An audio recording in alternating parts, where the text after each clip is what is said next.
안녕하세요. 세상에는 정말 별의별 일이 다 있죠. 이게 정말 나한테 일어난 일인가 싶은 남일 같은 이야기.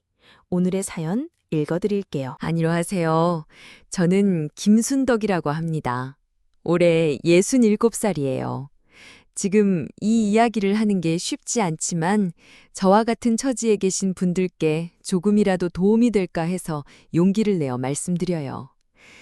저희 집 이야기는 남편을 일찍 여의고 혼자 아이 셋을 키워냈다는 것을 제외하고는 평범한 편이에요. 큰아들 민수가 42, 둘째 딸 미영이가 38, 막내 준호가 35이니까 이제 다 큰 자식들이에요. 특히 준호는 호주에서 10년째 살고 있어서 자주 보지는 못하지만 가끔 영상통화로 안부를 묻곤 하죠. 제가 왜 이렇게 악착같이 돈을 모으며 살아왔는지, 그건 민수가 3살 때 일부터 시작해요. 어느 겨울밤이었는데 민수가 갑자기 고열이 나면서 경기를 일으켰어요. 남편은 야간 공사에 나가 있고 저 혼자 아이를 안고 병원으로 뛰어갔죠. 그런데 응급실에서 하는 말이 당장 입원해야 한다는 거예요. 병원비는 정확히 기억나지는 않지만 지금 돈으로 20만 원 정도는 되지 않을까? 그렇게 생각해요. 그때 저희 집에는 정말 돈이 한 푼도 없었어요. 하루하루 그날그날 벌어서 먹고 사는 형편이었거든요. 의사 선생님께 사정사정해서 일단 응급처치만 받고 집으로 돌아왔는데 그날 밤 민수를 안고 있으면서 정말 가슴이 찢어지는 줄 알았어요. 돈이 없어서 내 아이가 죽을 뻔했다는 생각에 잠을 한숨도 못 잤죠. 그날 밤 저는 결심했어요. 다시는 돈 때문에 우리 아이들이 고생하는 일은 없어야겠다고요. 돈이 전부는 아니지만 돈이 없으면 가족도 지킬 수 없다는 걸 뼈저리게 느꼈거든요. 남편이 세상을 떠난 건 민수가 초등학교 들어갈 무렵이었어요. 공사장에서 사고가 났는데 그마저도 산재 처리가 제대로 안 되어서 받을 수 있는 돈이 거의 없었어요. 정말 막막했죠. 새 아이를 혼자 어떻게 키워야 할지 앞이 캄캄했어요. 그래서 시작한 게 전통시장에서 마늘 장사였어요. 처음에는 돗자리 하나 깔고 앉아서 하는 좌판부터 시작했죠. 새벽 3시에 일어나서 시장에 나가면 추운 겨울에는 손이 꽁꽁 얼어서 마늘 껍질도 제대로 못 벗겼어요. 손님들이 흥정할 때마다 마음이 아팠지만 그래도 100원이라도 더 받으려고 애썼죠. 아이들이 학교에서 돌아오면 저는 아직 시장에 있는 경우가 많았어요. 민수가 동생들 밥 차려주고 숙제도 봐주고 그랬죠. 지금 생각해보면 그 어린 나이에 너무 고생시켰나 싶어요. 하지만 그때는 어쩔 수 없었어요. 하루라도 장사를 안 하면 그날 먹을 것도 없었거든요. 몇 년 후에는 좌판에서 시장 안 고정점포로 자리를 옮길 수 있었어요. 그것도 쉽지 않았어요. 자리세도 내야 하고 좋은 자리는 이미 다른 분들이 차지하고 있었거든요. 하지만 포기하지 않았어요. 매일 성실하게 나와서 장사하다 보니까 다른 상인분들도 저를 인정해 주시더라고요. 특히 우리 건물 전 주인이셨던 박 사장님이 저를 많이 도와주셨어요.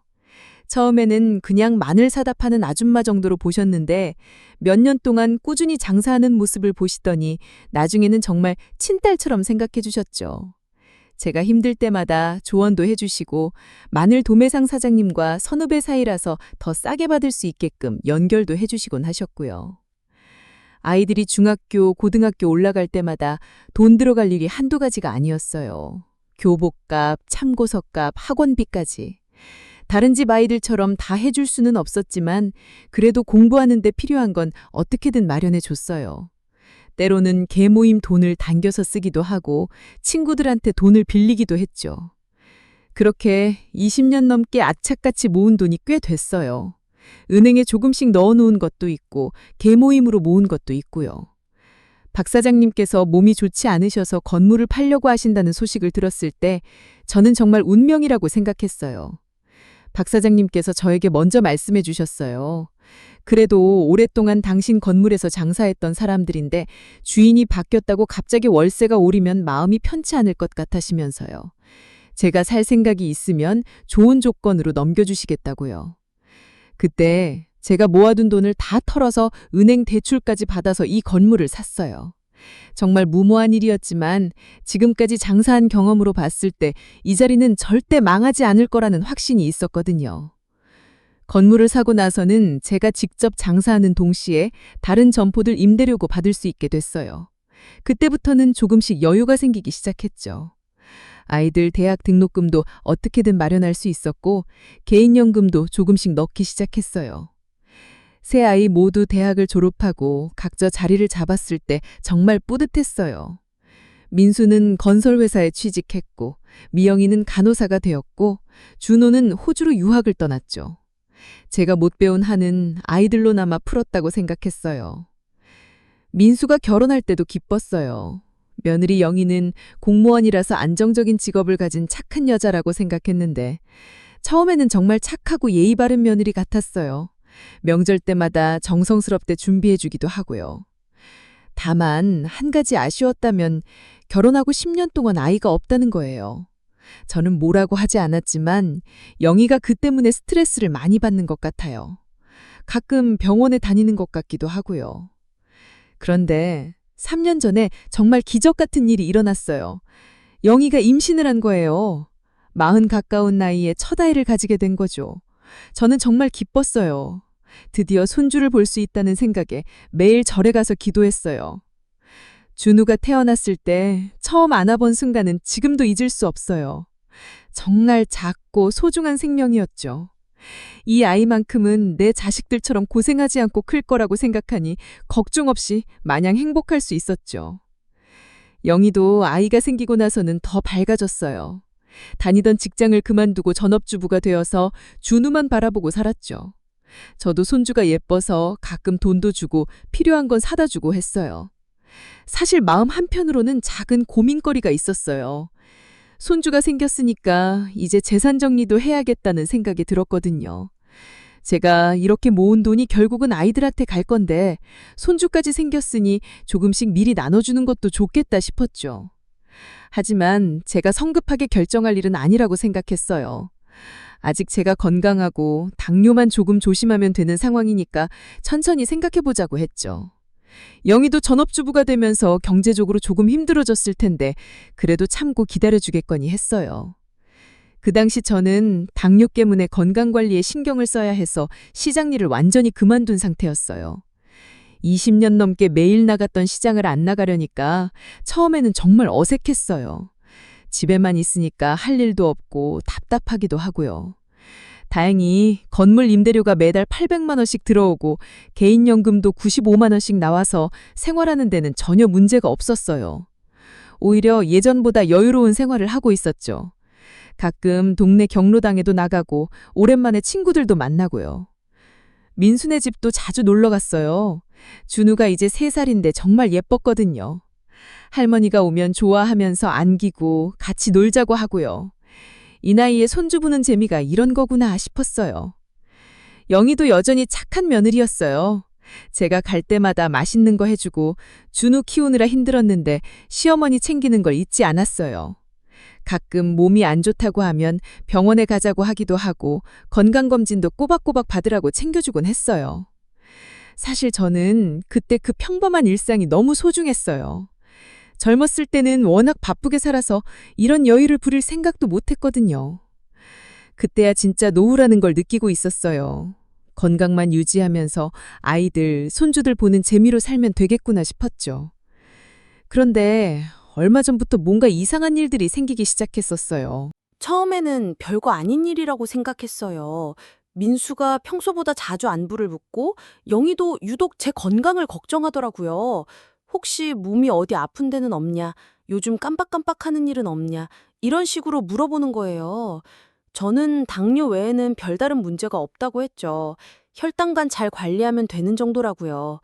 그런데 민수가 자꾸 이상한 얘기를 하기 시작했어요. 어머니, 영희 말로는 어머니가 요즘 깜빡깜빡 하시는 것 같다는데 괜찮으세요? 이런 식으로 물어보는 거예요. 같은 말을 반복하신다거나 방금 한 일을 또 하려고 하신다거나 그런다고 하는데요. 저는 그런 기억이 전혀 없었어요. 67살이면 깜빡할 수도 있는 나이지만 그렇게 심한 정도는 아니었거든요. 오히려 다른 또래보다 정신이 멀쩡하다고 생각했어요. 며칠 후에는 더 구체적인 얘기가 나왔어요. 어머니, 영희가 그러는데 준우한테 제 이름을 부르면서 착각을 하신다고 하거든요. 준우가 혼란스러워할 수도 있는데 정말 그런 적 없으셨나요? 저는 정말 어이가 없었어요. 제가 언제 그런 적이 있었나요? 준우랑 있을 때는 항상 그림책 읽어주고 같이 놀아주고 간식 챙겨주고 그랬는데 말이에요. 민수는 정말 걱정되는 표정이었어요. 아내 말을 철석같이 믿고 있는 것 같았어요. 영문을 모르는 제가 그런 적 없다고 하면 민수는 더 답답게 하는 것 같았어요. 마치 제가 기억을 못하는 것처럼 여기는 것 같더라고요. 어머니, 그래도 한번 건강검진 받아보시면 어떨까요? 요즘 많이 피곤해 보이세요. 민수가 그렇게 말할 때마다 저는 의아했어요. 제가 언제 그런 행동을 했나 싶어서요. 민수는 정말 당황하고 있는 것 같았어요. 어떻게 해야 할지 모르겠다는 표정으로 저를 바라보곤 했어요. 자기 어머니가 치매에 걸렸을지도 모른다는 생각에 혼란스러워하는 모습이었죠. 어머니 건강을 위해서라도 전문의 상담을 받아보시면 어떨까요? 요즘 치매는 조기에 발견하면 진행을 늦출 수 있다고 하니까요. 민수가 그렇게 말할 때 목소리가 떨리는 것 같았어요. 저는 그 말을 듣고 정말 혼란스러웠어요. 민수가 제 건강을 걱정해서 하는 말이니까 고마웠지만 제가 느끼기에는 아무 문제가 없었거든요. 도대체 영희가 뭘 봤다는 건지 모르겠더라고요. 그러던 어느 날 정말 충격적인 대화를 듣게 됐어요. 제가 외출했다가 일찍 돌아왔는데 현관에서 민수와 영희가 대화하는 소리가 들렸거든요. 문을 열기 전에 잠깐 멈춰서 들어보니까 제 얘기를 하고 있더라고요. 영희가 말하는 걸 들어보니까 요양원 입원에 대한 얘기였어요. 어머니가 이 상태로는 혼자 생활하기 어려울 것 같다. 전문적인 치료를 받을 수 있는 곳으로 모시는 게 좋겠다. 그런 내용이었어요. 민수도 처음에는 좀 망설이는 것 같았는데 그래도 어머니가 아직은 일상생활이 가능하신 것 같은데 너무 성급한 건 아닐까 하면서요. 하지만 영희가 계속 설득하더라고요. 준우 안전을 생각해서라도 빨리 결정해야 한다고요. 저는 그 순간 정말 충격을 받았어요. 제가 뭔가 잘못 들은 건 아닐까 싶어서 귀를 기울여 더 들어봤는데 분명히 요양원 얘기를 하고 있었어요. 심지어 영희는 이미 몇 군데 요양원을 알아봤다고 하더라고요. 그때 영희가 한 말이 지금도 기억에 생생해요.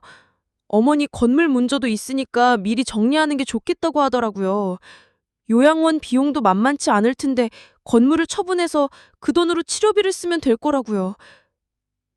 저는 그 말을 듣고 온몸에 소름이 돋았어요. 아, 이게 진짜 목적이었구나 싶었죠. 제가 치매에 걸렸다고 하면서 요양원에 보내고 그 사이에 제 재산을 처분하려는 계획이었던 거예요. 저는 조용히 밖으로 나와서 한참을 걸었어요. 머리가 너무 복잡했어요. 제가 20년 넘게 악착같이 모은 돈을 새벽 3시부터 시장에 나가서 손이 얼어가면서 번 돈을 그렇게 가져가려고 한다는 게 믿어지지 않았어요. 특히 민수가 그런 계획이 동조한다는 게 가장 충격이었어요. 그 아이를 위해서 제가 얼마나 고생했는데요. 3살 때 병원비 때문에 고생한 일부터 시작해서 대학 졸업할 때까지 제가 얼마나 뒷바라지했는데 이렇게 제 어머니의 상태를 몰라볼 수 있을까 싶었어요. 집으로 돌아와서 거울을 봤어요. 67살의 제 모습이 보였죠. 주름도 많이 생기고 머리도 많이 휘어졌지만 그래도 정신은 멀쩡했어요. 치매는커녕 계산도 빠르고 기억력도 또래보다 좋은 편이었는데 말이에요. 그날 밤 잠자리에 누워서 많은 생각을 했어요. 어떻게 해야 할지, 누구한테 도움을 청해야 할지요. 둘째 딸 미영이한테 얘기해볼까도 생각했는데 혹시 미영이도 오빠 편을 들면 어쩌나 싶어서 망설여줬어요. 다음날 민수가 또 병원 얘기를 꺼냈어요. 이번에는 좀 더 구체적이었어요. 진찰을 잘하는 곳 몇 군데를 알아봤는데 한번 가보자고 하더라고요. 전문의 상담도 받고 어머니에게 가장 좋은 치료 방법이 뭔지 알아보자고요. 저는 그때 깨달았어요. 이대로 있으면 정말로 요양원에 보내질지도 모른다는 걸요. 한 번 요양원에 들어가면 제가 아무리 정상이라고 해봤자 소용이 없을 거예요. 이미 가족들이 치매라고 결정해 놨으니까요. 그래서 결심했어요. 저도 뭔가 계획을 세워야겠다고요. 이대로 당하고만 있을 순 없잖아요. 제가 20년 넘게 악착같이 모은 돈을 새벽 3시부터 시장에 나가서 손이 얼어가면서 번 돈을 그렇게 가져가려고 한다는 게 믿어지지 않았어요. 무엇보다 억울했어요. 제가 정말 치매에 걸려서 도움이 필요한 상황이라면 모르겠는데 멀쩡한 저를 치매 환자로 만들어서 재산을 가져가려 한다니요. 이건 정말 용서할 수 없는 일이었어요. 그날부터 저는 영희와 민수의 말과 행동을 주의 깊게 관찰하기 시작했어요. 과연 그들이 어떤 계획을 세우고 있는지, 어떻게 저를 속이려고 하는지 알아보려고 했죠. 며칠 관찰해보니까 정말 치밀하게 계획을 세우고 있더라고요. 영희는 저랑 있을 때랑 민수랑 있을 때의 모습이 완전히 달랐어요. 저한테는 여전히 착한 며느리처럼 굴면서 뒤에서는 제가 이상하다고 민수한테 계속 얘기하고 있었던 거예요. 며칠 더 지나면서 상황은 점점 심각해졌어요. 민수가 정말로 병원 예약을 잡았다고 하더라고요. 치매 전문 클리닉에서 정밀 검사를 받아보자고요. 저는 그때 정말 절박했어요. 이대로 가면 정말 끝이구나 싶었죠. 병원에 가면 뭔가 조작된 결과가 나올 수도 있잖아요. 영희가 미리 의사한테 뭔가 얘기해 놓을 수도 있고요. 아니면 정상이라는 결과가 나와도 이미 가족들이 치매라고 결정해놨으니까 믿지 않을 수도 있고요. 그런데 그날 오후에 정말 결정적인 순간이 왔어요. 제가 마트에 갔다가 우산을 깜빡하고 왔는데 비가 오기 시작해서 급히 집으로 돌아왔어요. 그런데 제 방 문이 열려 있는 걸 깜빡하고 나간 거예요. 거실에서 영희와 준우의 대화 소리가 들렸어요. 저는 조용히 문 뒤에서 들어봤는데 정말 충격적인 장면을 목격했어요. 영희가 준우한테 이렇게 말하고 있더라고요. 할머니가 아빠 이름을 너한테 불렀지? 그런데 준우가 아닌데? 라고 대답하는 거예요. 그러니까 영희가 아니야, 엄마가 들었어. 맞지? 라고 하면서 계속 강요하더라고요. 준우는 고개를 갸우뚱하면서도 결국 엄마 말이 맞아 라고 하더라고요. 겨우 3살짜리 아이가 엄마 말을 거역할 수는 없잖아요. 영희는 그렇게 준우한테 거짓말을 가르치고 있었던 거예요. 저는 그 순간 정말 온몸이 떨렸어요. 분노와 충격이 동시에 밀려왔어요. 아이까지 이용해서 저를 치매 환자로 만들려고 한다니 이런 악독한 일이 어디 있나요? 더 충격적인 건 그 다음이었어요. 영희가 준우한테 아빠 오시면 할머니가 그랬다고 말해 라고 하는 거예요. 그러면서 준우를 안아주고 쓰다듬어주면서 겉으로는 사랑스러운 엄마인 척하고 있었어요. 저는 그 모습을 보면서 정말 소름이 돋았어요. 겉으로는 완벽한 엄마이자 며느리인 척하면서 속으로는 이렇게 치밀하게 계획을 세우고 있었던 거예요. 심지어 자기 아이까지 이용하면서 말이에요. 그날 저녁 민수가 집에 돌아오니까 영희가 정말 자연스럽게 연기를 하더라고요. 여보, 오늘 어머니가 또 준우한테 이상한 말씀을 하셨어요. 준우야, 아빠한테 말해봐. 이런 식으로요. 준우는 엄마가 가르쳐준 대로 할머니가 나한테 아빠 이름 불렀어 라고 하더라고요. 민수는 그 말을 듣고 정말 심각한 표정을 지었어요. 어머니, 정말 병원에 가보셔야 할 것 같아요. 라고 하면서요. 저는 그때 정말 화가 났어요. 하지만 그 자리에서 따지고 들 수는 없었어요. 오히려 제가 흥분하면 정말로 치매 증상으로 볼 수도 있잖아요. 그래서 최대한 침착하게 그런 기억이 없어 라고만 했어요. 그날 밤 잠자리에 누워서 정말 많은 생각을 했어요. 이대로 당하고만 있을 수는 없다. 뭔가 대책을 세워야 한다. 하지만 어떻게 해야 할지 막막했어요. 갑자기 떠오른 생각이 있었어요. 영희가 저를 치매 환자로 만들려고 한다면 저도 한번 치매 연기를 해보는 건 어떨까요? 오히려 제가 먼저 치매인 척하면서 그들의 계획을 더 자세히 알아볼 수 있을 것 같았어요. 치매 환자라고 생각하면 경계심을 풀고 제 앞에서 더 노골적으로 얘기할 수도 있잖아요. 그러면 저는 그들이 정확히 어떤 계획을 세우고 있는지, 어떻게 제 재산을 가져가려고 하는지 알 수 있을 거예요. 그리고 무엇보다 증거를 모아야겠다고 생각했어요. 지금까지는 제가 혼자 알고 있는 사실들이니까 나중에 다른 사람들한테 말해도 믿어주지 않을 수 있어요. 하지만 확실한 증거가 있으면 다르겠죠? 다음 날부터 저는 조금씩 연기를 시작했어요. 가끔 같은 말을 반복하는 척도 하고 방금 한 일을 또 하려는 척도 했어요. 너무 과하면 들킬 수 있으니까 아주 자연스럽게요. 영희는 제가 그런 모습을 보이니까 정말 좋아하더라고요. 민수한테 봐, 내가 말했잖아. 어머니가 정말 이상하시다고. 라면서 신이 나서 보고하는 거예요. 며칠 후에는 더 노골적인 대화를 엿들을 수 있었어요. 영희가 민수에게 요양원뿐만 아니라 건물 처분에 대해서도 구체적으로 계획을 말하고 있더라고요.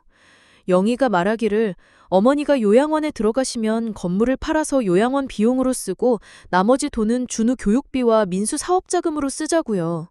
심지어 어떤 요양원이 비용이 저렴한지도 알아봤다고 하고요.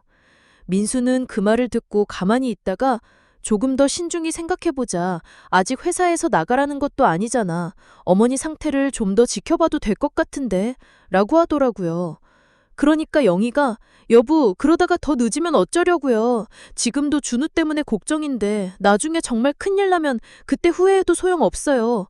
라면서 더 적극적으로 설득하더라고요. 그리고 얼마 전부터 얘기했던 작은 인테리어 회사도 차릴 수 있잖아요.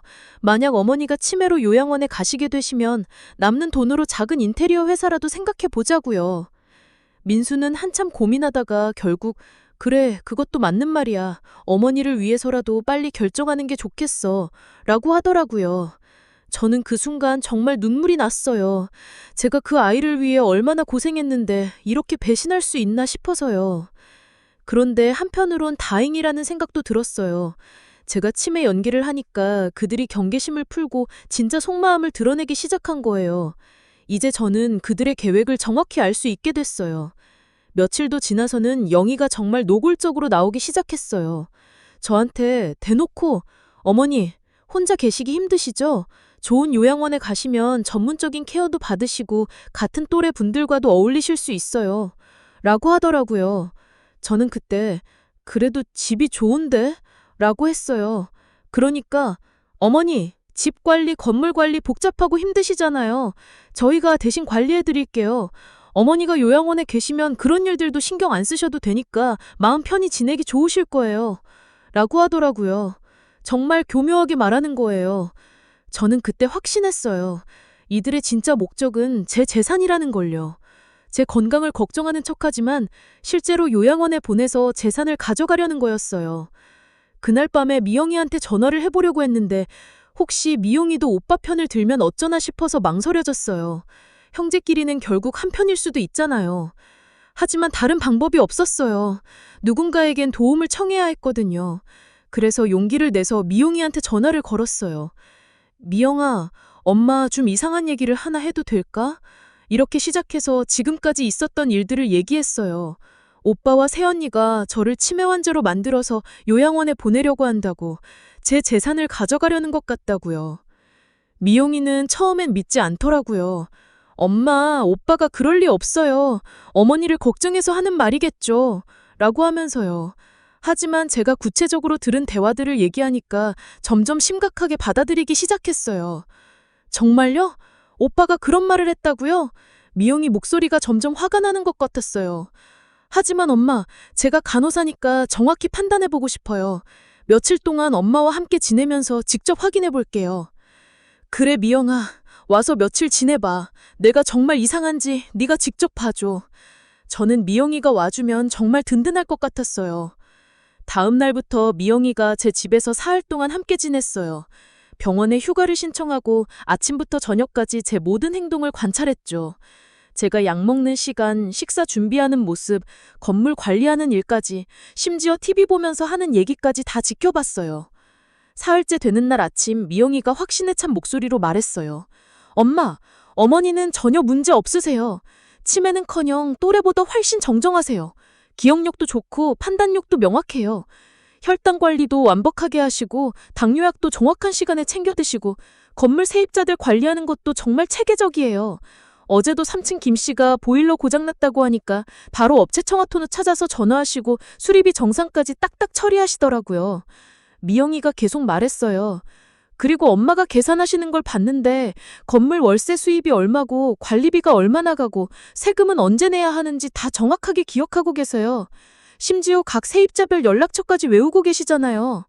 어머니가 만약 치매라면 이런 복잡한 일들을 어떻게 혼자 처리하겠어요? 이게 무슨 치매예요? 미영이는 정말 화가 난 것 같았어요. 미영이가 그렇게 구체적으로 말해주니까 정말 든든했어요. 역시 둘째 딸은 다르구나 싶었어요. 의료진이 직접 며칠 관찰하고 내린 결론이니까 확실했죠. 엄마, 오빠가 지금 폐룡을 저지르는 중이에요. 어머니를 요양원에 보낼 생각인 것 같은데 새언니가 그걸 부추기고 있고요. 저는 어머니가 전혀 문제 없으시다고 생각해요. 간호사로서 치매 환자들을 많이 봤는데 어머니는 정상이세요. 오빠가 새언님 말에 속고 있는 거예요. 미영이는 정말 분노하고 있었어요. 엄마, 걱정하지 마세요. 제가 뭔가 방법을 생각해 볼게요. 오빠가 정말 그런 생각이라면 가만히 있을 수 없어요. 그날 밤부터 저에겐 든든한 동료가 생겼어요. 미영이라는요. 하지만 아직 갈 길이 멀었어요. 어떻게 하면 이들의 계획을 막을 수 있을지, 제 재산을 지킬 수 있을지 구체적인 방법을 찾아야 했거든요. 미영이와 본격적인 계획을 세우기 시작한 건 그 다음 주부터였어요.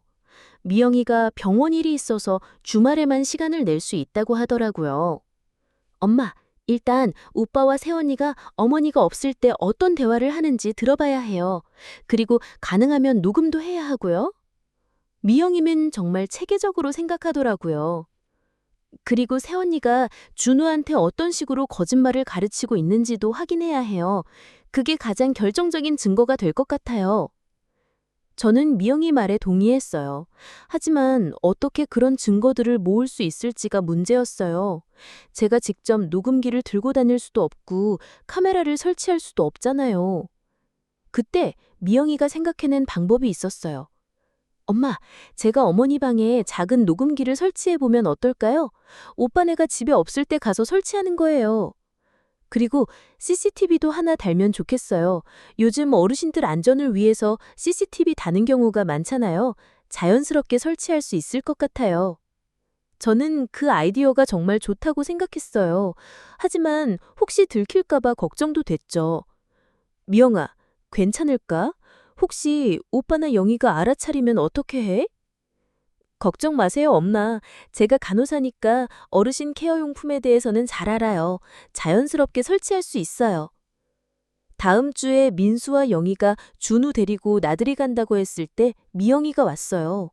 그리고 정말 능숙하게 제 방에 작은 CCTV와 녹음기를 설치했어요. 엄마, 이건 어르신 안전 모니터링용이라고 하면 돼요. 요즘 많이 쓰거든요. 혹시 물어보면 제가 어머니 안전을 위해서 설치한 거라고 하세요. 미영이는 정말 똑똑하더라고요. CCTV는 잘 안 보이는 곳에 설치했는데 거실 쪽을 다 볼 수 있게 각도를 맞춰놨어요. 녹음기는 더 작아서 전혀 눈에 띄지 않았고요. 엄마, 이제 기다리기만 하면 돼요. 오빠와 새언니가 어떤 대화를 하는지, 새언니가 준우한테 뭘 가르치는지 다 녹화될 거예요. 그날 오후에 민수네가 돌아왔어요. 저는 평소처럼 치매 연기를 조금씩 하면서 자연스럽게 행동했어요. 다행히 아무도 CCTV나 녹음기를 눈치채지 못했어요. 며칠 후부터 정말 놀라운 일들이 녹화되기 시작했어요. 미영이가 주말에 와서 녹화된 내용들을 확인해 봤는데 정말 충격적인 장면들이 많았어요. 특히 영희가 준우한테 거짓말을 가르치는 장면이 여러 번 녹화됐어요. 제가 외출했을 때 거실에서 영희가 준우한테 엄마, 그래도 오늘도 아빠 이름을 너한테 불렀지? 라고 하는 거예요. 준우가 아닌데? 라고 하니까 영희가 아니야, 엄마가 들었어. 맞지? 라고 하면서 계속 강요하는 모습이 고스란히 찍혔어요. 준우가 고개를 갸우뚱하다가 결국 엄마 말이 맞아 라고 하는 장면까지요. 미영이는 그 영상을 보고 정말 화가 났어요. 어떻게 3살짜리 아이한테 이런 짓을 할 수 있어요? 이건 정말 악질이에요. 더 충격적인 건 민수와 영희가 나눈 대화였어요.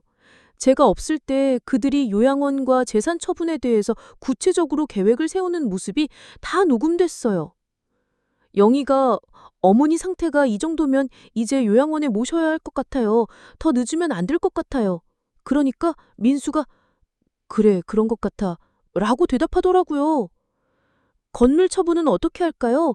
요양원 비용도 만만치 않을 텐데요. 영희가 그러니까 민수가 그러게 어떻게 해야 할까? 라고 하더라고요. 그러자 영희가 건물 팔면 몇 억은 나올 텐데 요양원 비용 빼고 나머지로 우리 생활 안정시키면 될 것 같아요. 여보가 전부터 하고 싶어 했던 인테리어 회사도 차릴 수 있고요.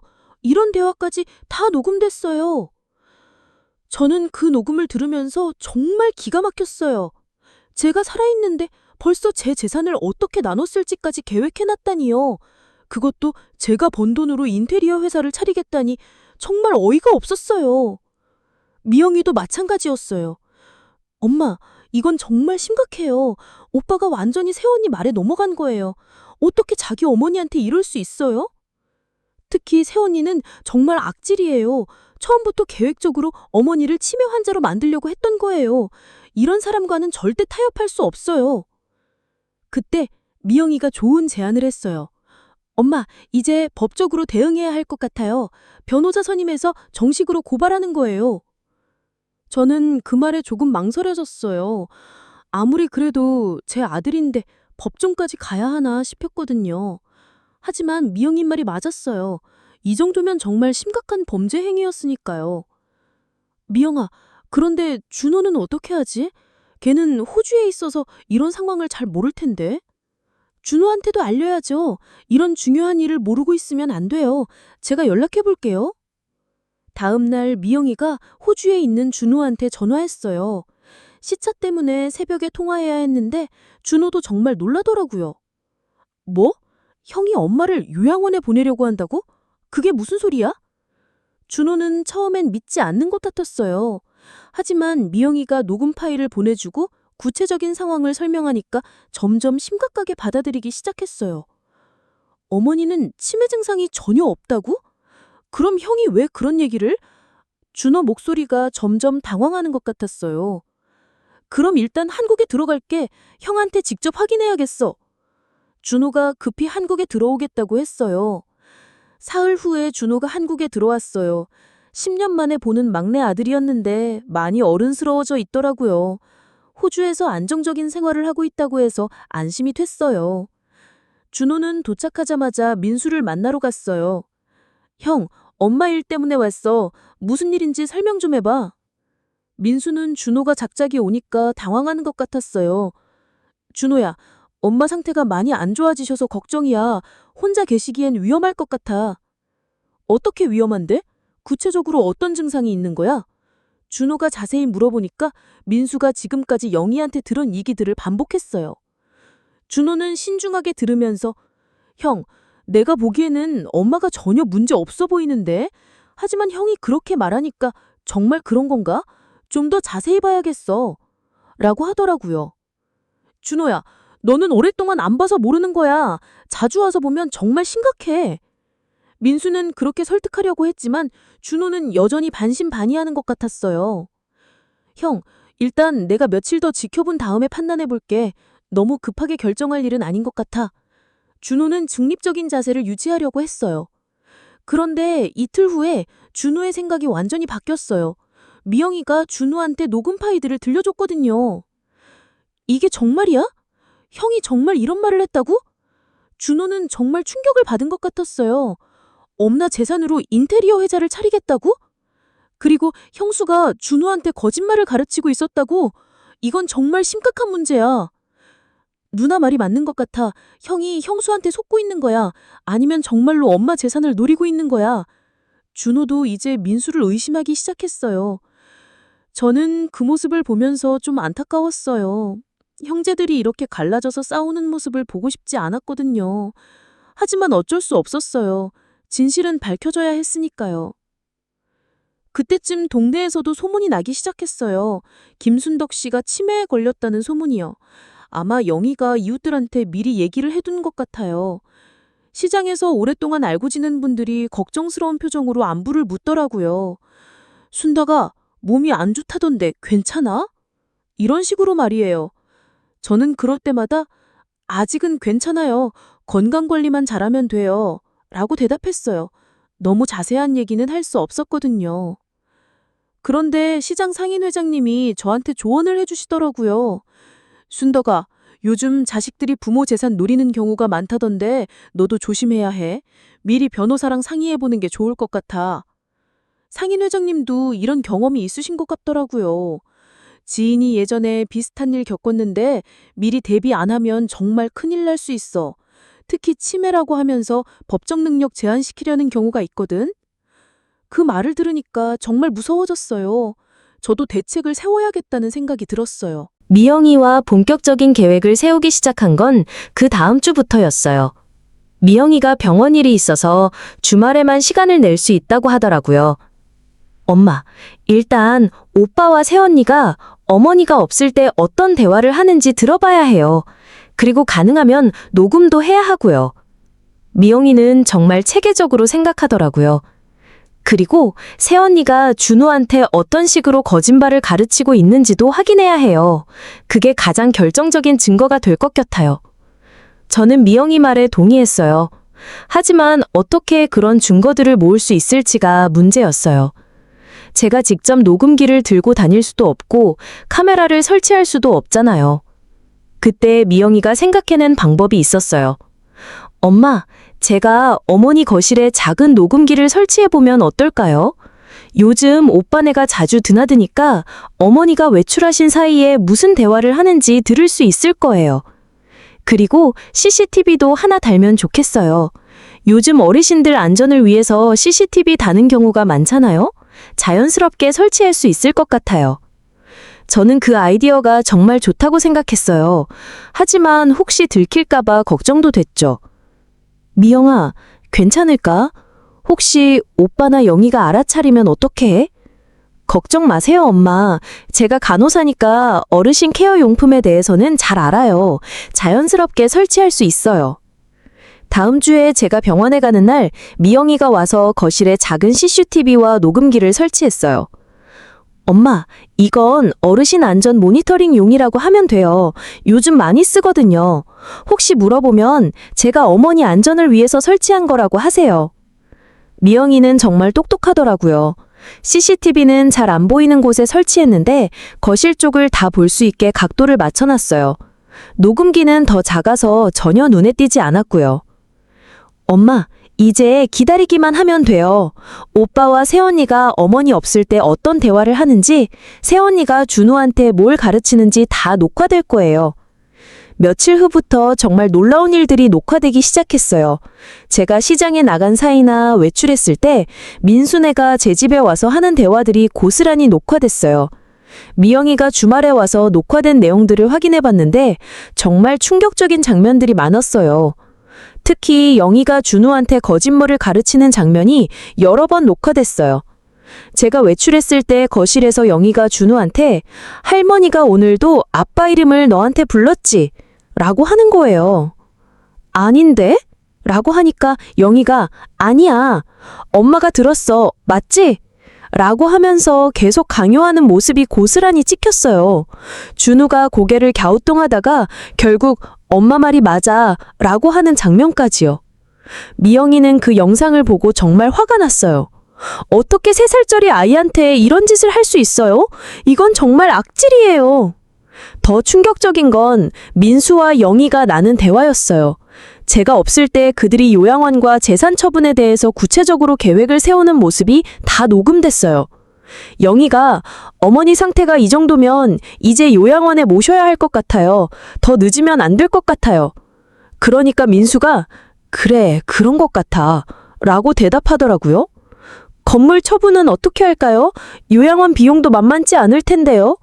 영희가 그러니까 민수가 그러게 어떻게 해야 할까? 라고 하더라고요.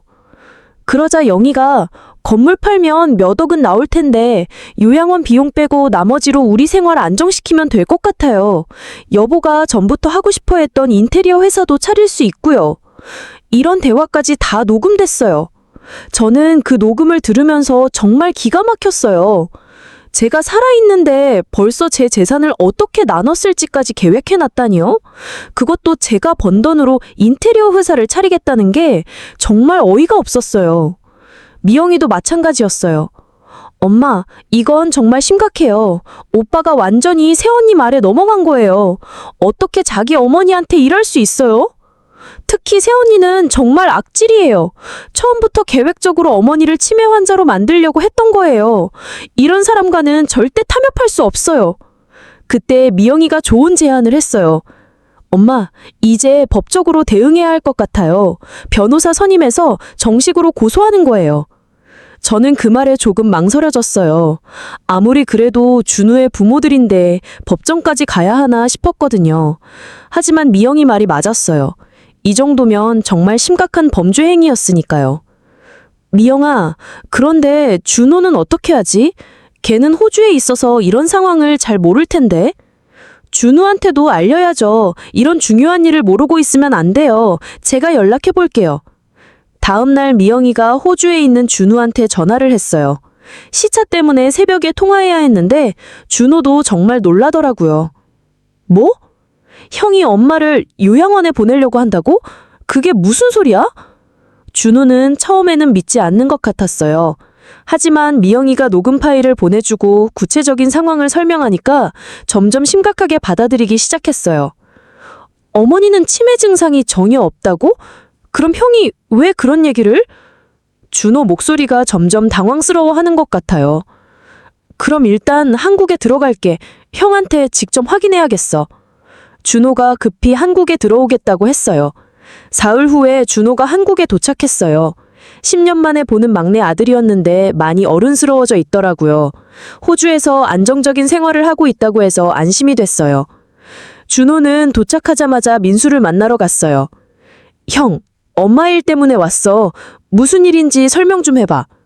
민수는 준호가 갑자기 오니까 당황하는 것 같았어요. 준호야, 엄마 상태가 많이 안 좋아지셔서 걱정이야. 혼자 계시기에는 위험할 것 같아. 어떻게 위험한데? 구체적으로 어떤 증상이 있는 거야? 준호가 자세히 물어보니까 민수가 지금까지 영희한테 들은 얘기들을 반복했어요. 준호는 신중하게 들으면서 형, 내가 보기에는 엄마가 전혀 문제 없어 보이는데 하지만 형이 그렇게 말하니까 정말 그런 건가? 좀 더 자세히 봐야겠어. 라고 하더라고요. 준호야, 너는 오랫동안 안 봐서 모르는 거야. 자주 와서 보면 정말 심각해. 민수는 그렇게 설득하려고 했지만 준호는 여전히 반신반의하는 것 같았어요. 형, 일단 내가 며칠 더 지켜본 다음에 판단해 볼게. 너무 급하게 결정해야 할 일은 아닌 것 같아. 준호는 중립적인 자세를 유지하려고 했어요. 그런데 이틀 후에 준호의 생각이 완전히 바뀌었어요. 미영이가 준호한테 녹음 파일들을 들려준 거죠. 이게 정말이야? 형이 정말 이런 말을 했다고? 준호는 정말 충격을 받은 것 같았어요. 엄마 재산으로 인테리어 회사를 차리겠다고? 그리고 형수가 준호한테 거짓말을 가르치고 있었다고? 이건 정말 심각한 문제야. 준호는 점점 상황을 인지하기 시작했어요. 누나 말이 맞는 것 같아. 형이 형수한테 속고 있는 거야. 아니면 정말로 엄마 재산을 노리고 있는 거야. 준호도 이제 민수를 의심하기 시작했어요. 저는 그 모습을 보면서 좀 안타까웠어요. 형제들이 이렇게 갈라져서 싸우는 모습을 보고 싶지 않았거든요. 하지만 어쩔 수 없었어요. 진실은 밝혀져야 했으니까요. 그때쯤 동네에서도 소문이 나기 시작했어요. 김순덕 씨가 치매에 걸렸다는 소문이요. 아마 영희가 이웃들한테 미리 얘기를 해둔 것 같아요. 시장에서 오랫동안 알고 지낸 분들이 걱정스러운 표정으로 안부를 묻더라고요. 순덕아, 몸이 안 좋다던데 괜찮아? 이런 식으로요. 저는 그럴 때마다 아직은 괜찮아요. 건강관리만 잘하면 돼요. 라고 대답했어요. 너무 자세한 얘기는 할 수 없었거든요. 그런데 시장 상인회장님이 저한테 조언을 해주시더라고요. 순도가 요즘 자식들이 부모 재산 노리는 경우가 많다던데 너도 조심해야 해.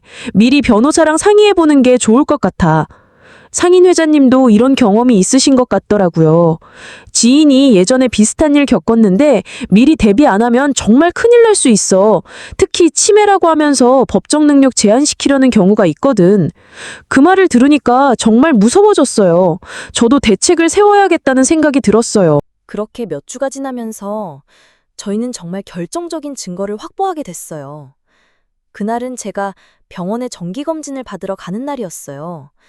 미영이가 함께 가자고 해서 같이 다녀놓은 날이었어요. 아무래도 병원에 다녀오면 정신적으로도 육체적으로도 지쳐서 방에 들어가 잠깐 낮잠을 청했었는데 그날 CCTV에 찍힌 영희의 영상은 저를 또 한 번 놀라게 만들었어요. 미영이가 저녁에 와서 CCTV를 확인해 보더니 깜짝 놀라더라고요. 엄마, 이거 봐보세요. 제가 낮잠을 자는 동안 영희가 거실에서 누군가와 통화하는 장면이 찍혀 있었어요. 정말 충격적인 내용이었어요. 영희가 전화로 만약에 시어머니가 치매 진단을 받아서 요양원에 입원하게 되면요, 법정 대리인이 어떤 권리를 갖게 되나요? 라고 묻고 있더라고요. 상대방이 뭔가 설명하는 동안 영희는 그럼 재산 처분도 가능한 거예요? 부동산 매매 같은 것도? 라고 자세히 물어보더라고요. 성년 후견인 신청은 어떻게 하는 거죠? 절차가 복잡한가요? 영희는 정말 꼼꼼하게 메모까지 하면서 대화하고 있었어요. 후견인이 되면 시어머니 명의로 된 모든 재산을 관리할 수 있는 거죠? 계좌 관리나 건물 임대료 같은 것도? 영희 목소리가 점점 흥미진진해지는 것 같았어요. 저는 그 순간 정말 온몸이 떨렸어요. 영희가 단순히 저를 요양원에 보내려는 게 아니라 법적으로 제 모든 재산을 차지하려는 계획까지 세우고 있었던 거예요. 다행히 미영이가 설치한 녹음기에 그 통화 내용이 고스란히 녹음됐어요. 영희가 성년 후견인 제도를 악용해서 저의 재산을 합법적으로 가져가려는 치밀한 계획이 다 드러난 거였어요. 그날 저녁에 미영이가 와서 그 녹음을 확인했는데 정말 결정적인 증거였어요. 엄마, 이제 됐어요. 이 녹음이면 세연이의 모든 계획을 밝힐 수 있어요. 성년 후견인 제도를 악용해서 어머니 재산을 가져가려는 계획까지 다 녹음됐어요. 세연이가 변명할 여지가 전혀 없어요. 저는 그때 정말 안도했어요. 드디어 확실한 증거를 잡았다는 생각에 마음이 좀 놓였어요. 이제 더 이상 그들의 계략에 당하지 않아도 되겠구나 싶었죠. 미영이는 그 녹음을 가지고 바로 변호사를 찾아갔어요. 엄마, 이제 법적으로 대응할 수 있어요. 사기, 성년 후견인 제로 악용 시도 등 여러 죄목으로 고소할 수 있대요. 변호사 선생님도 이 사안을 심각하게 봤다고 하더라고요. 만약 며느리가 진짜로 시어머니를 치매로 진단받게 하고 요양원에 보내려는 시도를 한다면 충분히 법정 싸움에서 승소할 수 있는 사건이라고 하시면서 상황을 지켜보자고 하셨어요. 그런데 그 과정에서 더 놀라운 사실들이 밝혀졌어요. 영희가 이미 몇 군데 요양원에 제 입원 상담을 받아놨다는 거예요. 심지어 제가 모르는 사이에 병원 예약까지 잡아놨다고 하더라고요. 그때 준호가 또 다른 친구를 봐주었어요. 영희가 사무실을 하기 적당한 자리를 알아보고 다닌다는 거예요. 제 건물을 자금으로 사용하려는 것 같았어요. 형수가 정말 치밀하게 계획을 세웠네. 엄마가 요양원에 들어가시는 즉시 건물을 사업자금으로 사용하려 했어. 준호도 정말 화가 난 것 같았어요. 미영이도 마찬가지였어요. 오빠는 새언니한테 완전히 속은 거예요. 새언니가 모든 걸 계획하고 오빠는 그저 따라간 거죠. 하지만 저는 민수도 완전히 무죄라고 생각하진 않았어요. 아무리 속았다고 해도 자기 어머니를 그런 식으로 대한 건 용서하기 어려웠거든요. 미영아, 준호야, 이제 정말로 법정에 가야 하는 거야? 저는 아직도 망설여졌어요. 아무리 그래도 제 아들인데 법정에서 만나야 한다는 게 마음이 아팠거든요. 엄마, 이 정도면 꼭 법적으로 해결해야 해요. 그래야 다시는 이런 일이 생기지 않아요. 미영이는 단호했어요. 그리고 세훈이 같은 사람은 꼭 처벌받아야 해요. 다른 노인분들도 이런 피해를 당할 수 있거든요. 준호도 동의했어요. 결국 저는 법적 대응을 하기로 결심했어요. 제가 이런 일을 겪은 게 억울하기도 했지만 다른 분들이 같은 피해를 당하지 않도록 하는 것도 중요하다고 생각했거든요. 변호사 선생님이 모든 서류를 준비해 주셨어요. 고소장, 증거자료, 증인 진술서까지 완벽하게 준비됐어요. 이 정도 증거면 실제로 병원에 입원하신다 해도 바로 조치 가능합니다. 걱정하지 마세요. 변호사 선생님의 말씀을 들으니까 정말 든든했어요. 그런데 그로부터 이틀 후 정말 예상치 못한 일이 벌어졌어요. 영희가 갑자기 민수 없이 혼자 제게 찾아온 거예요. 어머니, 오늘 병원에 가보셔야 할 것 같아요. 좋은 선생님이 계신다고 해서 예약을 잡아뒀대요. 영희는 평소와 달리 조금 상기된 모습이었어요. 저는 이상했어요. 민수는 어디 있어? 왜 혼자 왔니? 민수 씨는 회사 일이 있어서 못 와요. 어머니 혼자 모시고 가도 될 것 같아서요. 영희가 그렇게 말하면서 제 외투를 가져오더라고요. 뭔가 이상한 느낌이 들었지만 저는 일단 영희를 따라 나섰어요.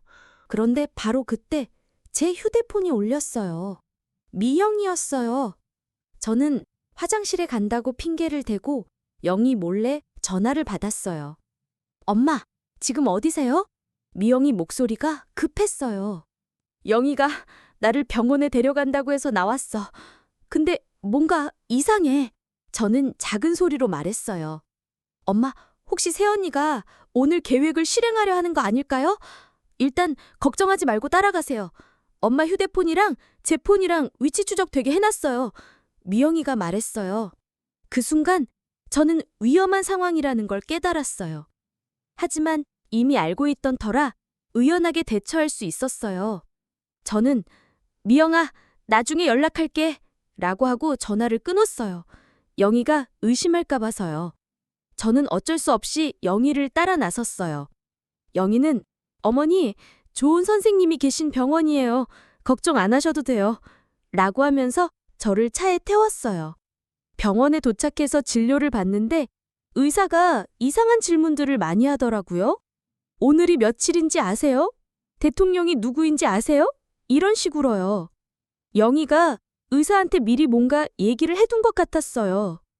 시어머니가 요즘 기억력이 많이 안 좋아지셔서 걱정이에요. 같은 말을 계속 반복하시고 가끔은 저를 못 알아보시기도 해요.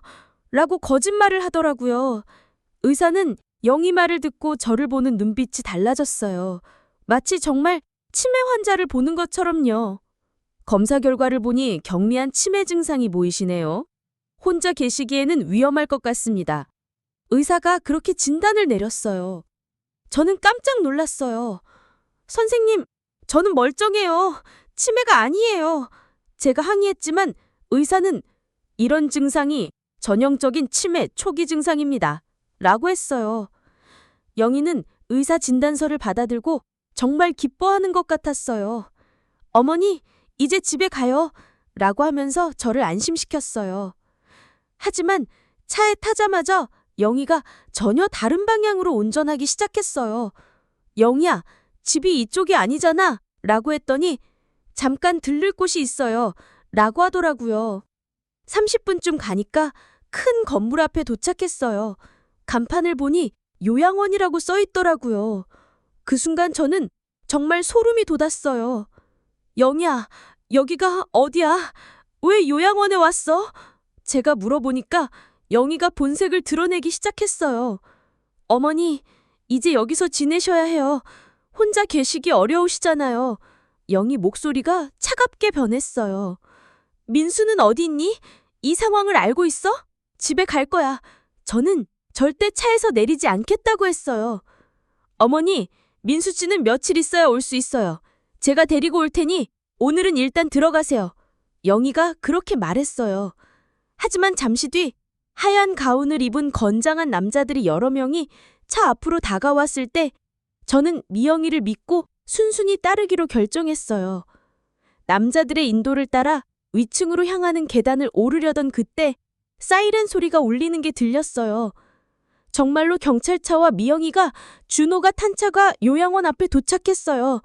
저는 정말 안도했어요. 엄마! 미영이가 달려와서 저를 안아줬어요. 괜찮으세요? 경찰관이 저한테 다가와서 물었죠. 괜찮으신가요? 따님께 이야기는 들었는데 괜찮으시다면 서에 가서 이야기하실 수 있을까요? 라고 물어봤어요.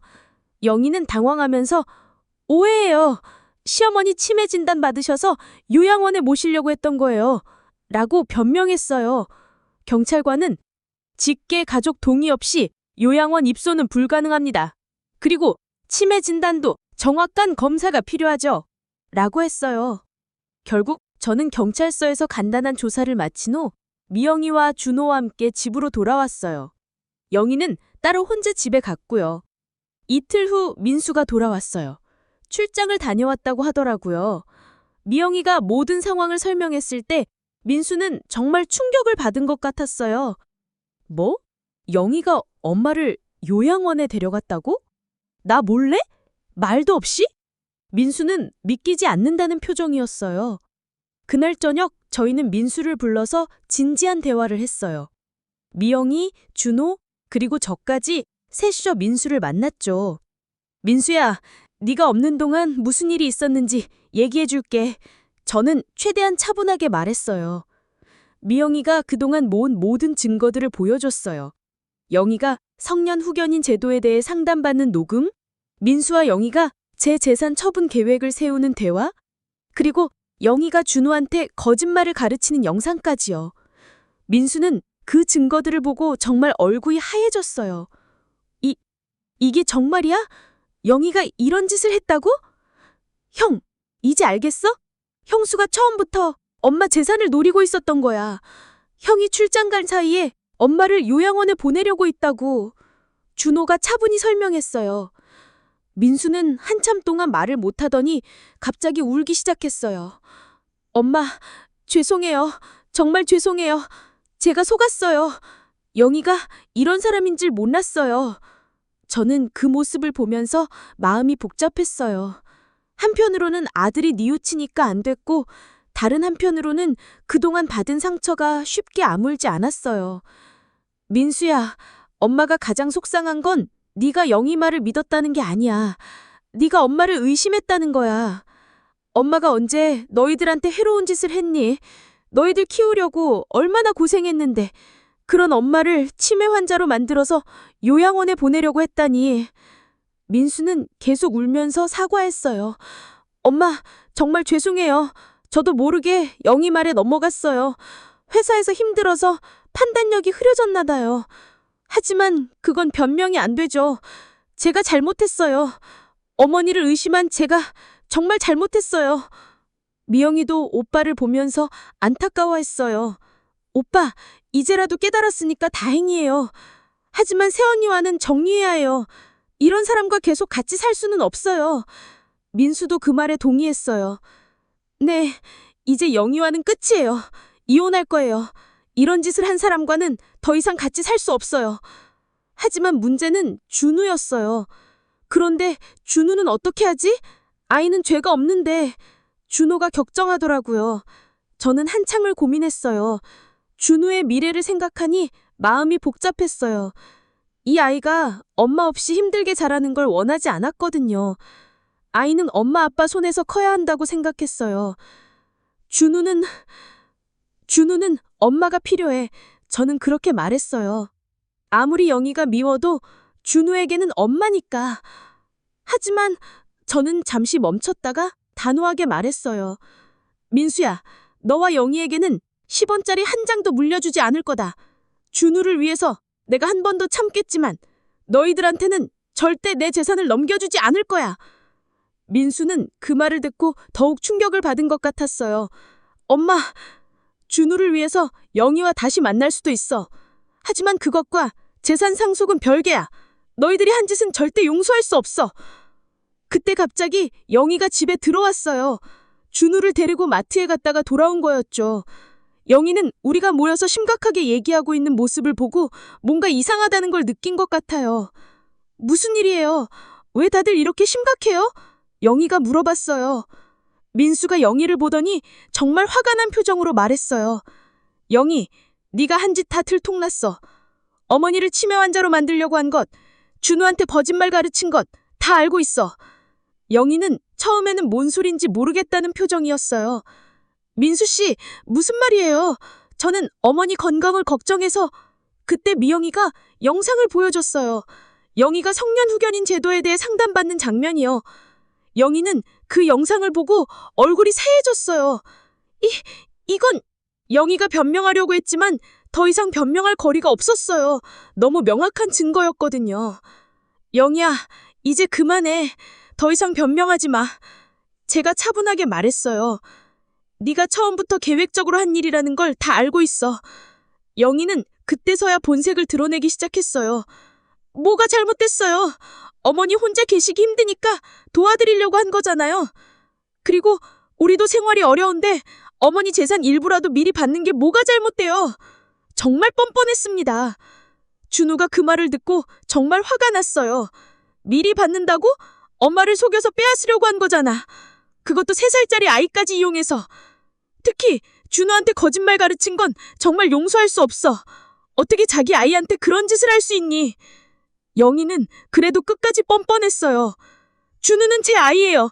제가 어떻게 키우든 상관없잖아요. 그리고 어차피 어머니 재산도 나중엔 우리한테 올 건데 미리 받는 게 뭐가 문제예요. 정말 어이가 없었습니다. 그때 제가 차분하게 말했어요. 영희야, 네가 크게 잘못 생각하고 있구나. 내 재산이 너희 부부한테 갈 거라고? 절대 그런 일은 없을 거야. 너희 부부에게는 10원짜리 한 장도 상속할 생각이 없어. 내가 평생 모은 재산을 너 같은 사람한테 줄 리 없잖니? 영희는 그 말을 듣고 정말 큰 충격을 받은 것 같았어요. 지금까지 확신하고 있던 계획이 완전히 무너진 거였거든요. 민수가 그 말을 듣고 완전히 화가 났어요.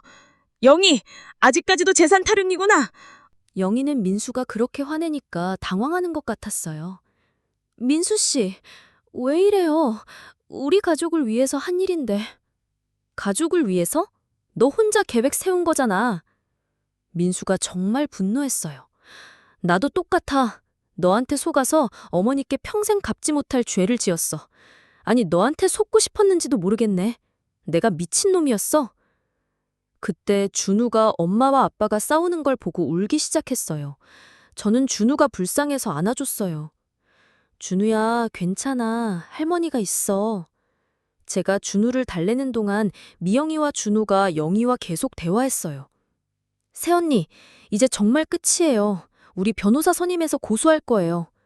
미영이가 단호하게 말했어요. 사기, 성년 후견인 제도 악용 시도까지. 새언니가 한 일들은 다 범죄예요. 준호도 마찬가지였어요. 영희는 그제서야 사태의 심각성을 깨달은 것 같았어요. 고소요? 그건 너무하잖아요. 너무하긴 뭐가 너무해. 형수, 아니 당신이 한 짓수 더 너무하지. 준호가 소리쳤어요. 결국 그날로 영희는 집을 나가게 됐어요. 민수가 당장 나가라고 했거든요. 그 후 며칠 뒤 저는 영희를 따로 불러서 마지막 경고를 했어요. 영희야, 내가 마지막으로 말한다. 앞으로 너희 둘은 준우를 데려다 주고 데리러 올 때 빼고는 내 집 근처에 얼씬도 하지 마라. 영희는 제 말을 듣고 뭔가 말하려고 했지만 저는 계속했어요. 당장 고소하지는 않겠지만 언제든 법정으로 갈 준비는 되어 있다. 네가 준우의 엄마라는 것을 하늘에 감사해라. 그게 아니었으면 진작 고소했을 거야. 그리고 착각하지 마라. 내 재산은 한 푼도 너희한테 가지 않을 거야. 그게 너한테는 가장 큰 벌이겠지? 영희는 그 말을 듣고 정말 절망적인 표정을 지었어요. 지금까지 꿈꿔왔던 모든 계획이 물거품이 된 거였거든요. 하지만 한편으로는 씁쓸하기도 했어요. 이런 일로 가족이 갈라져야 했다는 게 안타까웠거든요. 그 일이 있고 몇 달이 지났어요. 이제 저는 정말 평온한 일상을 되찾았어요. 민수는 정말 많이 달라졌어요. 이전보다 훨씬 더 자주 안부를 묻고 제 병원 진료 일정도 적극적으로 도와줘요. 아마 자기가 한 일에 대해서 정말 후회하고 있는 것 같아요. 그런데 민수가 영희와 이혼하려고 한다고 하더라고요. 그래서 제가 민수한테 말했어요. 민수야, 네가 정말 엄마에게 미안하다면 이혼만은 감정적으로 생각하지 마라.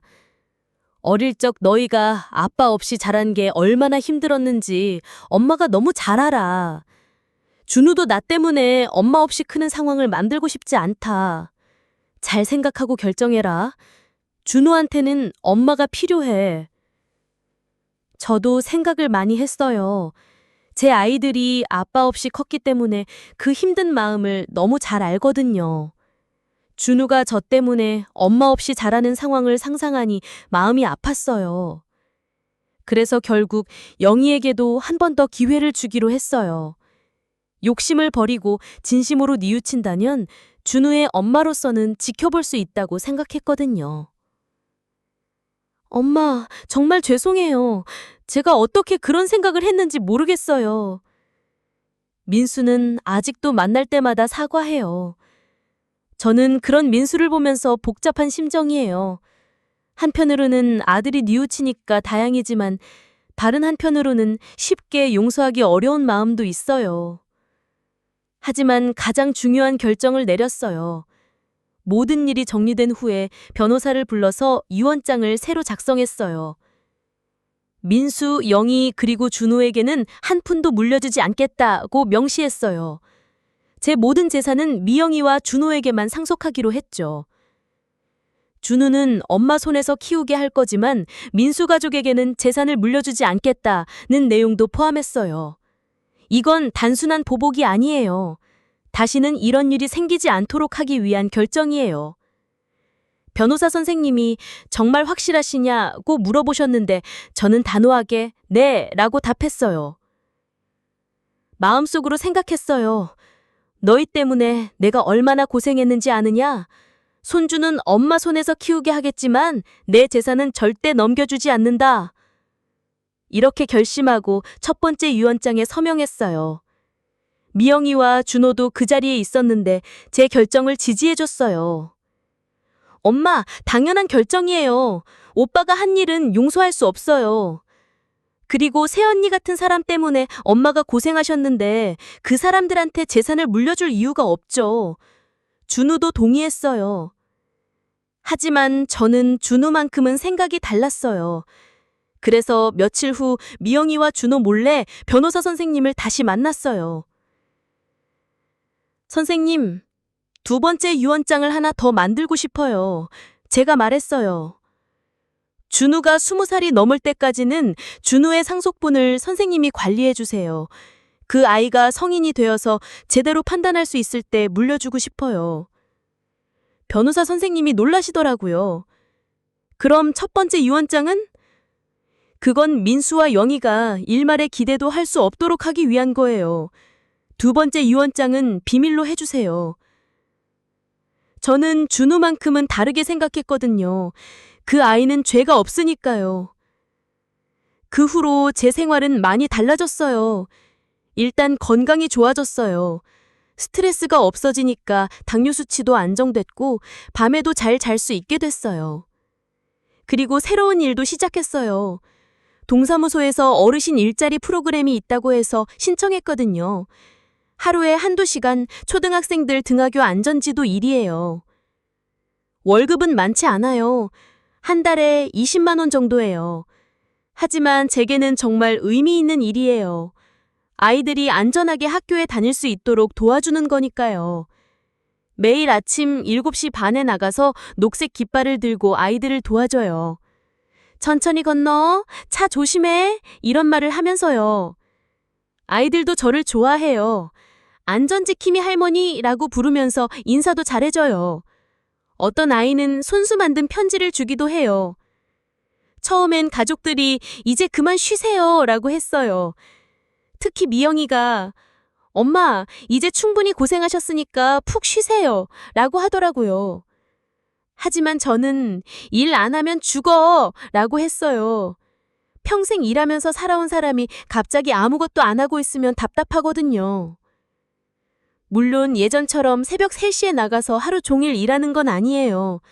하루에 1~2시간만 일하고 나머지 시간은 여유롭게 지내요. 오후엔 동네 경로당에 나가서 또래 친구들과 시간을 보내요. 화투도 치고 옛날 얘기도 하고 가끔은 나들이라 가기도 해요. 정말 오랜만에 느끼는 평온함이에요. 지난 몇 달 동안 워낙 스트레스가 심했는데 이제는 정말 마음이 편해요. 준우도 잘 자라고 있어요.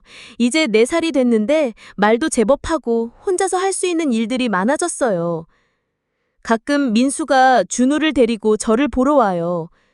준우가 저와 함께 시장에 가는 것도 좋아하고 경로당 할머니들한테 인사하는 것도 잘해요. 가끔 준우가 할머니 언제 또 놀러와? 라고 물어보면 정말 귀여워요. 할머니가 준우 보고 싶을 때마다 올게 라고 답해주면 좋아해요. 다행히 준우는 가족들과 잘 지내고 있어요. 워낙 어려서 상황을 정확히 이해하지는 않지만 아빠와 엄마 그리고 할머니를 모두 좋아해요. 민수는 정말 많이 달라졌어요. 준우를 더 잘 돌보게 됐고 저한테도 정말 미안해하는 표정이에요. 예전처럼 자주 만나지는 않지만 준우를 위해서라도 완전히 연락을 끊지는 않았어요. 엄마, 제가 정말 잘못했어요. 평생 후회하며 살 거예요. 민수가 그렇게 말할 때마다 저는 복잡한 심정이에요. 용서하고 싶은 마음도 있지만 아직은 시간이 더 필요할 것 같아요. 제가 받은 상처가 하루아침에 아물 순 없거든요. 하지만 이제는 미움보다는 안타까움이 더 커요. 어떻게 그런 여자에게 속아서 자기 어머니를 의심할 수 있었나 싶어서요. 미영이와 준호는 정말 든든한 자식들이에요. 특히 이번 일을 겪으면서 더 가까워진 것 같아요. 미영이는 주말마다 와서 제 건강을 체크해줘요. 혈압도 재주고 당뇨 관리도 도와주고 엄마, 건강이 가장 중요해요. 아프시면 안 돼요. 라고 항상 말해요. 준호도 한국에 좀 더 오래 머물기로 했어요. 엄마 옆에서 도와드리고 싶어요. 라고 하면서요. 호주에 있는 회사와 협의해서 한국 지사에서 일할 수 있게 됐대요. 이제 가족끼리 자주 만날 수 있겠네? 라고 제가 그렇게 말하니까 준호가 네, 엄마. 앞으로는 제가 더 많이 도와드릴게요. 라고 하더라고요. 요즘 저는 정말 감사한 마음으로 살고 있어요. 이런 어려운 일을 겪었지만 결국 진실이 밝혀졌고 진짜 가족의 소중함을 깨달을 수 있었거든요. 특히 제가 이렇게 늦은 나이에도 새로운 시작을 할 수 있다는 게 신기해요. 안전지킴이 일도 하고 좋은 자식들과 함께 시간을 보내고요. 가끔 시장 상인분들을 만나면 순덕아, 요즘 정말 밝아 보인다? 라고 해요. 그럴 때마다 저는 네, 정말 마음이 편해졌어요. 라고 답해요. 이 이야기를 듣고 계신 분들 중에 혹시 저와 비슷한 상황에 계신 분이 있다면 꼭 말씀드리고 싶어요. 절대 혼자 참지 마세요. 가족이라고 해서 무조건 참을 필요는 없어요. 잘못된 일은 잘못됐다고 말할 용기를 가지세요. 그리고 주변에 도움을 청하세요. 저도 미영이와 준호, 그리고 변호사 선생님의 도움이 없었다면 이런 일을 해결할 수 없었을 거예요. 무엇보다 자신의 존엄성을 지키세요. 나이가 들었다고 해서 자식들한테 의존해야 한다고 해서 부당한 대우를 받을 이유는 없어요. 제가 20년 전 넘게 악착같이 모은 돈은 단순히 돈이 아니었어요. 제 인생에 땀과 눈물이 담긴 소중한 것이었죠. 그런 것을 지켜내는 건 당연한 일이에요. 지금 저는 정말 행복해요. 비록 힘든 일을 겪었지만 그 덕분에 진짜 소중한 것이 뭔지 깨달을 수 있었거든요.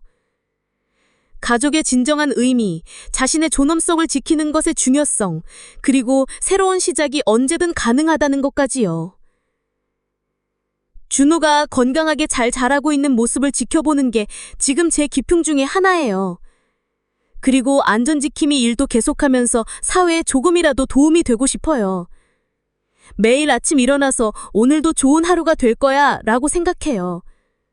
정말 오랜만에 느끼는 평온함과 희망이에요. 이 이야기가 힘든 상황에 계신 분들께 조금이라도 도움이 됐으면 좋겠어요. 포기하지 마세요. 언제든 새로운 시작이 가능해요. 그리고 무엇보다 자신의 소중히 여기세요. 여러분은 충분히 존중받을 자격이 있는 소중한 분들이에요.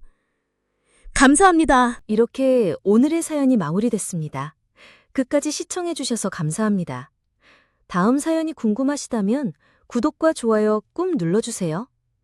여러분의 구독이 저에겐 큰 힘이 됩니다. 오늘도 좋은 하루 되세요.